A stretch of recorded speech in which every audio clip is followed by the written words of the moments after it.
नमस्कार दोस्तों।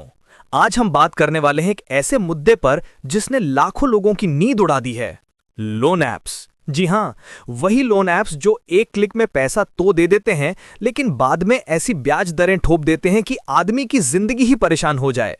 लेकिन अब सरकार ने पहली बार बेहद सख्त लहजे में चेतावनी दी है। स्पष्ट शब्दों में कहा है कि अनाप शनाप ब्याज वसूलने वालों की लगाम कसनी ही पड़ेगी। चलिए पूरी कहानी समझते हैं।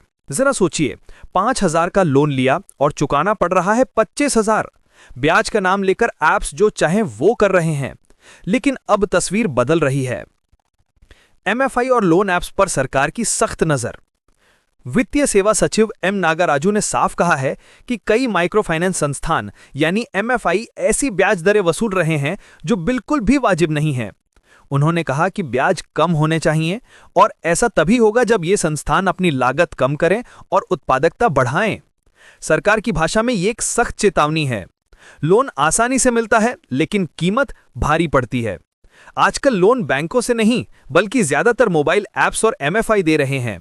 प्रक्रिया आसान है, डॉक्यूमेंट कम है, लेकिन ब्याज का बोझ इतना ज्यादा कि कई लोगों का पूरा बजट बिखर जाता है। नागराजू ने कहा कि ये ऊंची ब्याज दरें उन लोगों की कमर तोड़ देती हैं जिन्हें सबसे ज्यादा मदद की जरूरत होती है। लोग लोन तो ले लेते हैं, लेकिन चुकाना मुश्किल हो जाता है। दबाव वाले खातों यानी स्ट्रेस अकाउंट्स में गिरावट। यहां एक दिलचस्प बात सामने आई है।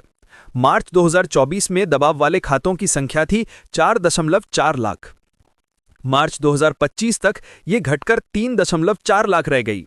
इसका मतलब कर्ज चुकाने में दिक्कतें, अनाप शनाप ब्याज और फिर तनावग्रस्त खाते, ये पूरा सिस्टम अभी भी खतरे में है। वित्तीय समावेश और महिलाओं तक पहुंच। सरकार ने एक और अहम बात कही। ये छोटे लोन देने वाले संस्थान महिलाओं और ग्रामीण घरों तक पहुंचने के लिए बेहद जरूरी हैं। ये संगठन घर घर जाकर लोगों को संगठित वित्तीय चैनल से जोड़ते हैं और अगर ब्याज दरें सही रखी जाएं तो लाखों लोगों की आर्थिक स्थिति सुधर सकती है। 30 से 35 करोड़ युवा अभी भी वित्तीय दायरे से बाहर हैं। ये आंकड़ा हैरान करने वाला है। देश में अभी भी 30 से 35 करोड़ युवा ऐसे हैं जो किसी भी बैंकिंग या वित्तीय सेवा से जुड़े ही नहीं हैं।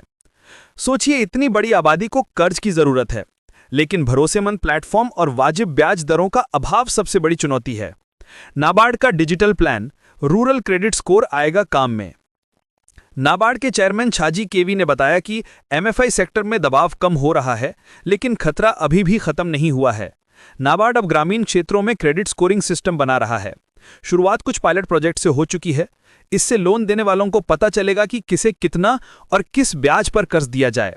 यानी आने वाले समय में ग्रामीण क्रेडिट बिल्कुल डिजिटल और पारदर्शी हो जाएगा। क्या अब लोन ऐप सुधरेंगे? सरकार की चेतावनी, नाबार्ड का डिजिटल प्रयास, माइक्रो फाइनेंस सेक्टर में मॉनिटरिंग, ये साफ संकेत हैं कि आने वाले महीनों में लोन ऐप्स और एमएफआई पर कड़ी कार्रवाई हो सकती है और ब्याज दरों को नियंत्रित करने की प्रक्रिया तेज होगी। हर हाल में उम्मीद यही है कि आम लोगों को राहत मिले। दोस्तों, उम्मीद है आपको ये जानकारी काम की लगी होगी। अगर आप चाहते हैं कि ऐसे और महत्वपूर्ण आर्थिक अपडेट हम आपके लिए लेकर आते रहें तो चैनल को सब्सक्राइब करना मत भूलिए। वीडियो अच्छा लगा हो तो लाइक जरूर करें। अपनी राय कमेंट में लिखकर बताएं कि क्या आपने भी कभी किसी ऐप से लोन लिया है और आपका अनुभव कैसा रहा। हम फिर मिलेंगे एक नए और महत्वपूर्ण अपडेट के साथ। धन्यवाद।